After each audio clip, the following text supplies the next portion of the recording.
Walang kasunduan sa Sabado ng gabi. Tanging araw na bakante ni Marcus. Mag-isa siyang umiinom sa dulo ng bar. Habang kumikislap ang neon lights sa baso niya. Dati siyang may pamilya, may pangarap. Pero nawala ang lahat. Ngayon isang security guard na lang siyang halos walang nakakakilala.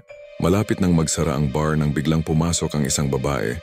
Suot ang pulang bestida, napakaganda at tila hindi taga rito. Umupo siya sa tabi ni Marcus at umorder ng 2 inumin. Parang marami kang nawala, sabi ng babae, malambing ang tinig. Napangiti ng mapait si Marcus.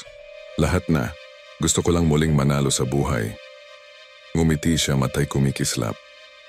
Maaari kitang tulungan.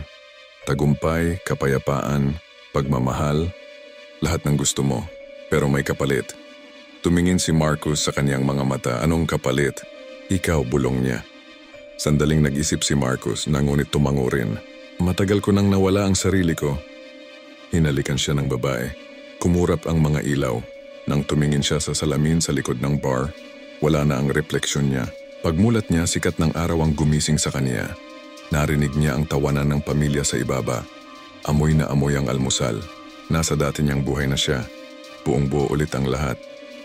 Pero sa kaibuturan ng puso niya, alam niyang pansamantala lang ito dahil babalik ang babaeng nakapula at sisingilin niya ang utang.